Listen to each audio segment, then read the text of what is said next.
When I was born, my mother died in the birthing pool. I was born inside scarlet water, swimming around in my mother's blood. Dad called me an omen, but he did say that I was a happy baby. I came out silent and smiling. I didn't cry until the paramedics pulled me out of the birthing pool, the warm slurry of my mother's entrails. According to my father, he was told that my mother just popped. She was healthy, and I was healthy. I was ready to be born, and there were 0 complications. And then, my mother was just gone. Dad said there were no hard feelings, and he did love me, but he couldn't be near me anymore. Apparently, household appliances would just kind of explode out of nowhere. But again, I was a happy baby. The microwave blew up, but I found an extra chicken nugget in my dinner. Dad fell down the stairs and hurt his back, and on the way to the emergency room, there was candy in the ambulance. Dad didn't even say goodbye. I was 5 years old. I remember him holding me at arm's length all the way to my aunt's house. On the way, he tripped and bruised his face, but I landed on a mattress on someone's lawn. When we reached Aunt May's place, I thought it was just for the afternoon. But then, Dad ran away before she could open the door. I waited for him to come back, but my father was gone. I started a new life, and it wasn't so bad, even if Aunt May refused to let me near my cousins. She split the lounge in 2. Jonas and Jesse were on the side with the TV and the toys, and I was on my own little side, with my own books and toys, and even my own TV. Jonas stood on his tiptoes one day, trying to pass me one of his toys. He told me that his mommy was scared of me, and considered me as bad luck. His words were only reinforced when Aunt May came into the room and freaked out, violently pulling my cousin away from me. To her credit, my aunt still smiled politely at me, even if both of us knew it was fake. Aunt May dragged Jonas upstairs and bathed her son thoroughly, as if scrubbing me off of him. When he came back, sopping wet and draped in a towel, I expected my cousin to follow in his mother's footsteps. Instead, he waved and mouthed, "Sorry," before his mother gently turned his head away from me. Jessie, meanwhile, ignored her mother, sitting as close to me as possible to prove my aunt wrong. I thought Jessie was right, and maybe my aunt was being too strict. And then the TV blew up. After that incident, the 4 of us were separated for my cousin's safety. Now, I know what you're thinking. And no, I wasn't abused. I was fed, clothed, and had my own entertainment. I just wasn't allowed near my cousins. Growing up, the rules were slightly relaxed. Instead of staying behind the white gate, I was transferred into my very own room. I could leave and enter anytime I wanted, but only when Jesse and Jonas were not in the house. But my cousins refused to lock me out of their lives, despite me almost indirectly killing them. The 2 grew curious about my confinement as we got older, and made it their goal to sneak into my special room. At 8 years old, I was sitting on my bed watching Pokemon. It was summer, and I remember the sticky heat baking the back of my neck. Aunt May had opened the window and left me popsicles on a tray, so I was slowly making my way through them, shaking my head to get rid of brain freeze. I was mindlessly chewing on a popsicle stick when Jessie's head appeared at the window. Her lips split into a wide grin. Anxiety immediately started to prick in my gut. I was strictly told to stay away from my cousins, but they were making it increasingly harder, especially as a lonely 8-year-old whose only friends were the cartoons I watched on TV. I couldn't help myself, slipping off my bed and rushing over to the window, where Jessie was balancing on her father's ladder. Even as a kid, I knew exactly what was going to happen. "Jessie!" I hugged her when she wrapped her arms around me, giggling. I had to guess that she was mid-sugar rush, from the candy smeared all over her chin. When I leaned out the window, I glimpsed Jonas teetering on the third step. "What are you doing?" I couldn't resist a laugh, but I was very aware of the wobbling ladder swaying back and forth, Jessie's red hair whipping around in the summer breeze. "Shh," she whispered. "I come to save you." Jonas groaned loudly. "You're not supposed to tell him the surprise." I reached out to steady the ladder, and my cousin shot me a grateful smile. "Surprise?" Jessie nodded, pressing one fist over her heart. I had to grab for the ladder again when she wobbled, her eyes going wide. "Whoa!" Jessie shot her brother a glare. "You're not holding it right, Noodlehead." "Them too." Jessie stomped on the ladder. "If I fall, I'm telling Mom. And I'm telling Mom this was your idea." Jessie stomped again. "I'm the captain, and you do what I say. Hold the ladder." When Jonas responded with a grumbled yell, I laughed, tightening my grip on the ladder. I loved my cousins more than anything in the world. From the second I walked into their lives, they never judged or belittled me. I was just another kid they wanted to play with. Jessie turned back to me, mocking a serious face. I remember the playful glitter in her eyes, freckles dancing across her cheeks. "Do you, Eris Matthews, swear to protect the identity of the Sunny Pirates?" "I do," I said. Jessie curled her lip, motioning for me to copy her. "You need to swear."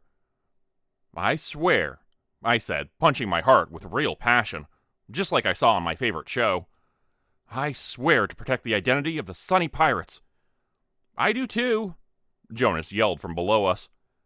Jessie grinned. "Do you want to help us dig for buried treasure?" In the fleeting second it took me to say yes, I watched my cousin slowly fall backwards, her expression unwavering. She was laughing, like she wasn't falling to her death, caught in a whirlwind of hair. I don't remember crying out or even moving when Jessie toppled off the ladder and hit the rough concrete of our driveway with a sickening smack. Jonas started screaming, and when I managed to move my body and force myself to peer down, a slow spreading pool of red stemmed around Jessie's crumpled form.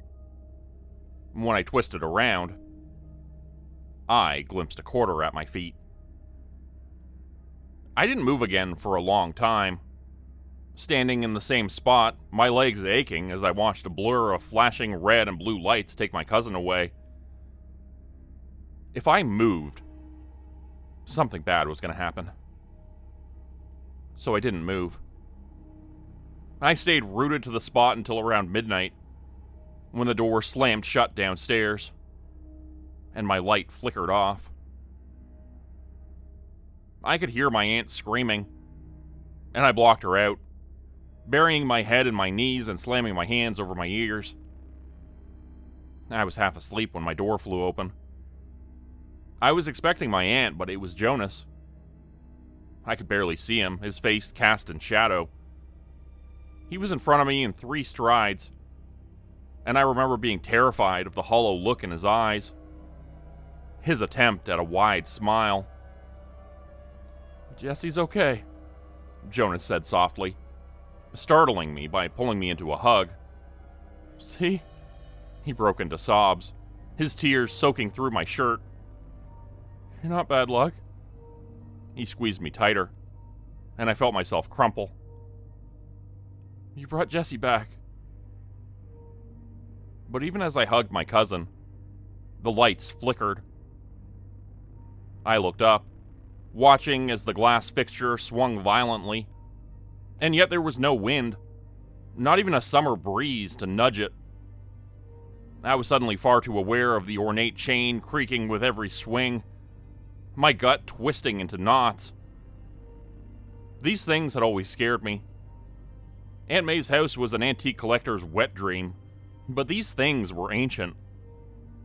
Before I could react, the fixture snapped, and I shoved my cousin out of the way, stumbling backwards just as the light crashed to the floor, shattering into dust. For a moment, I stood, waiting for Jonas to stand directly in the glass and cut open his foot. but he didn't move, letting out a breath. Whoa. I dropped to my knees in a frenzy, trying to clean it up, when I noticed that the glass wasn't cutting my hands. I was grasping for it, scooping it up without thinking, and somehow every shard missed me. I couldn't stop myself. I grabbed a splinter of silver and dragged it across my palm. Nothing. No blood, no scar, not even a scrape. Are you a witch? Jonas's mouth curled into a slight smile when I looked up at him. You're like a superhero, he whispered excitedly. Can you, move things with your mind? Jonas! May's voice startled both of us, and I pretended not to notice my cousin suddenly backing away from me, his expression morphing from excitement to disgust. But Jonas was a bad actor, shooting me a grin when he thought his mother wasn't looking. I had to guess that she'd made him promise to stay away from me, and I couldn't blame her. Immediately, Jonas tried to say that he broke the light fixture, catapulting into a semi-coherent lie which went something like, I didn't mean to break it. I was throwing a ball up and down and I hit it. And Eris didn't have anything to do with it. You can even ask him. I swear it wasn't him. I don't want to hear it. Her tone sent shivers down my spine. I had always admired her obsession with staying calm and collected, despite being faced with the possibility of losing her children every single day. She always made sure that I knew she loved me, despite being forced to put precautions in place. Now, however, my aunt didn't smile reassuringly or tell me everything was going to be okay. May's bright yellow summer dress was still stained with my cousin's blood. Her half-lidded eyes were haunted. Her head tipped sideways like she was sleepwalking. She didn't even look at the pile of dust and glass on my carpet. Instead, my aunt simply gestured for my cousin to follow her out of the room. I pretended not to care, that she locked the door behind her. After almost losing my cousin, I chose to stay in my room. And to no surprise, my aunt was happy with me staying secluded. As I grew into a tween, this phenomenon only got worse. I became luckier, while the people around me were cursed. Since adopting me, my aunt had broken 3 fingers, electrocuted herself twice, and almost drowned in the bath. She had broken multiple phones, had to replace 6 television screens, and 3 separate light fixtures. However, apart from Jesse's accident when we were 8, my bad luck seemed to leave them alone. Still though, my aunt wasn't taking any chances. I had to keep my distance, despite both of them arguing that whatever was wrong with me was sparing them. I mean, they were right. I accidentally hugged Jesse and nothing happened. I chased Jonas around the house playing the floor as lava and nothing exploded, blew up, or died. It looked like my cousins were safe. Aunt May, however, made sure to stay away from me. She made me promise that no matter what, I was leaving at 18. And once I left for college, I would no longer be welcome in the family. I have to admit, this fucking hurt, because I knew my aunt would force her children to sever contact too. I wanted to tell her that this wasn't my fault, and it wasn't fair that adults were blaming me for something I couldn't help. But I just nodded and smiled, grateful for her keeping me for as long as she had. School was surprisingly safe, at least until junior high. When I was 12, I stepped on a first edition Charizard on the playground. I bent down to pick it up, checking and rechecking the card to make sure, but it was as clear as day. The card was in perfect condition, like it had fallen from the sky. I was glued to the spot, excitement thrumming through me, clashing with a sudden nausea twisting my gut into knots. Luck was usually followed with something bad happening. Several days earlier, I found a chip shaped like SpongeBob, and barely a second after sharing it with my cousins, my aunt dropped her brand new phone. That's when I started piecing together how it all worked, thanks to Jonas's hypothesis, proclaimed from the top of the jungle gym with his arms spread out, like he was teasing fate, challenging it to send him toppling off.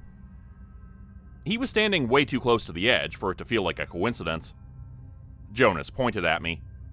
"I've got it," he announced, teetering on the edge. I watched him feverishly.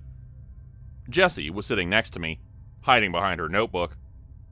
But either my cousin was way too good at keeping his balance, or the entangled red thread had other plans. He grinned, triumphant. "The luckier you get, the worse the bad luck is for someone else." Jonas blew a raspberry. "So, if you find a quarter, maybe somebody nearby will fall and, twist their ankle." His eyes darkened suddenly, his expression twisting. "But," Jonas straightened up, standing on one leg to test his fate even further, "let's say you find $10,000 instead." He caught my eye, his lip curling. "That's like a guaranteed death sentence. You'll be killing someone, Eris." "Jonas!" Jessie whisper-shrieked. "You can't just say that." He rolled his eyes. "It's true.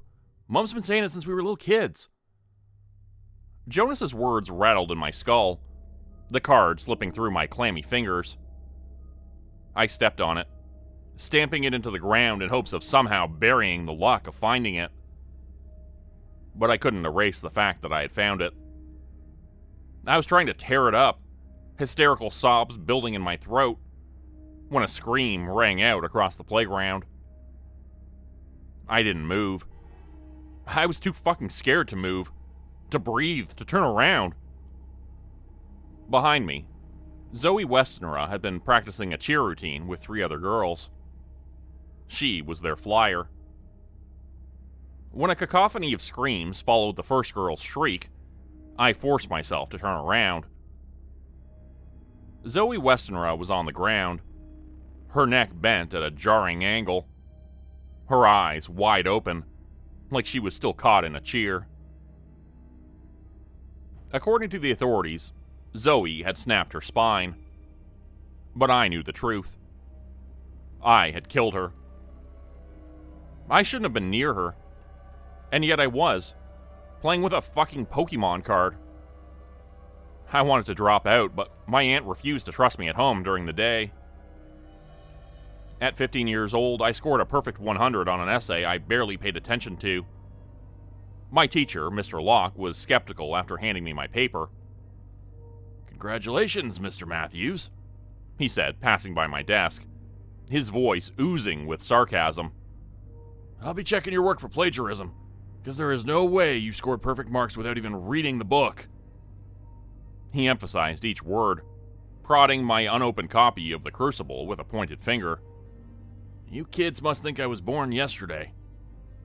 I was staring at my 100% mark when my teacher collapsed behind me.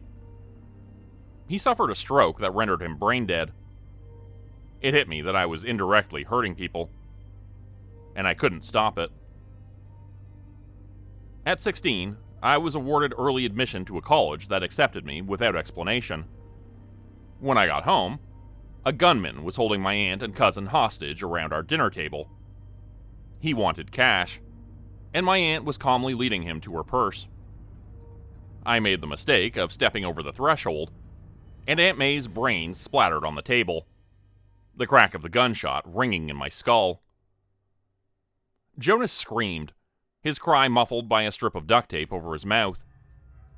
He was covered in his mother's blood, slick on his cheeks.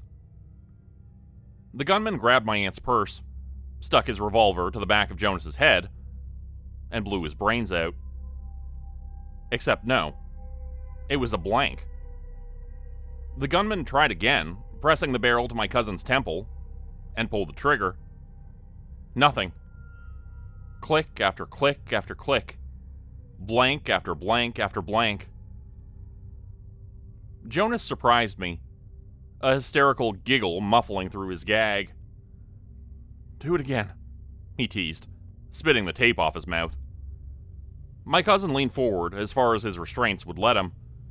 His eyes were wide, almost unseeing with the type of glee, of pleasure, an amalgamation of relief and agony turning him into what I imagined a god would resemble. Jonas didn't believe in death because of what I did to him. I think it was a mixture of adrenaline and excitement that made him wink at me. Do it. He shook his head, his expression twisting and contorting, his mother's blood staining his cheeks. I don't think Jonas could feel it. Feel her. I don't even think he could see his mother's corpse slumped in her chair. His eyes were wide and unseeing. Shoot me again. Fucking shoot me. He was laughing, reveling in the fact that at that moment, he was untouchable. The gunman did, crying out in frustration. He gave up, pivoted on his heel, and shot the wall, a bullet piercing through a photo of the three of us standing 6 feet apart. Then he shot Jessie, who squeezed her eyes shut, letting out a wet-sounding sob. I heard the gunshot, but again, there was no bullet. The guy stumbled back, my aunt's purse slipping from his fingers. What the fuck? He held the barrel to his own temple for a fraction of a second, like he was going to try on himself, before clarity hit. You're all fucked, the man whisper shrieked, making a break for it. Which left me alone with my cousins, who didn't speak. I tried to untie them, but Jonas spat at me to stay away from him. Yet in the same breath, he told me to stay close. Aunt May's funeral was last week, and it was then, when corvids began swooping around me, hopping at my feet and dropping change and riches from their beaks. I didn't know how to live with the guilt of indirectly killing my aunt, so I locked myself in my room, ignoring my cousins who tried to talk to me. I still don't know what to tell them. Because Aunt May's death isn't the only thing that's been eating at me. There's a girl walking really slowly toward me, stalking me. I first noticed her at Aunt May's funeral. She's covered in bird shit, and her hair has been scorched from her head like she's been struck by lightning enough times to turn her into a beacon. A beacon covered in blue, stringy, vine-like burns covering every inch of her. The girl's clothes hang in ragged tatters. I didn't think anything of her, until she shot me a crooked grin filled with writhing maggots, and I threw up halfway through the ceremony. Now that's something that does not happen to me. I thought it was the maggots, but then I kept going hot and cold, shivering. I have never been sick, never suffered from illness. I figured I was just coming down with the flu for the first time. But then, last night, I started bleeding from the mouth and ears. Who is that? Jessie was peering out the window, and I followed her. But when I reached the pane, I doubled over, my mouth filling with bloody insects. What the fuck is this? Pain like electroshocks ran down my spine. There's a shadow at the end of our road, moving so slowly, inch by inch. And yet, with every step she takes, I grow weaker. I've developed a cough that I can't shake. She's taking days to reach me, pausing in places for hours at a time. In the shadows, her head no longer resembles anything human. It looks more like a question mark. She's barefoot, and her steps have become a dance, as if she's anticipating our meeting. The closer she gets, the fewer corvids find me. The worse the pain is in my head. I think she is what has been hurting people, while showering me with luck that I don't deserve. I think she is what almost killed my cousin, rendered my teacher brain dead, killed my classmate. I am, or was, extremely lucky. So what is she? She's halfway across the road now, an inch closer, and my nose has started to bleed. My chest is tight, and I keep losing my breath. I have to stay as far away from her as possible. Down here in the basement, I'm spitting insects like there's fucking bugs crawling out of my mouth and ears. I keep finding markings on my arms and legs, like phantom fingertips. I can't find any quarters. Anything that might tell me that luck is still on my side. I've tripped over my own feet, cut open my hands on nothing, and splintered every mirror in the house. I've tried to find a magpie, a corvid, any type of bird that usually sits on my window, but they're all gone. Jesse and Jonas are okay, I think, but I don't know for how much longer. Because if this thing kills me, who will protect them? But I have to ask myself, why is this sparing them? Our whole lives, my cousins have never been in the line of fire. Why? Become a channel member today for early access, bonus videos, and special emojis only available to members. Check out the description below or click the join button for more info. If you'd like another way to help support the channel, please consider joining my Patreon page at patreon.com/JordanGroupeHorror. As a patron, you'll get access to bonus videos and content. You'll be credited at the end of every video going forward, and if you decide to stay for 3 months, I'll name a character after you which will be featured in a Hollow's End story. Links to join the Patreon are in the description.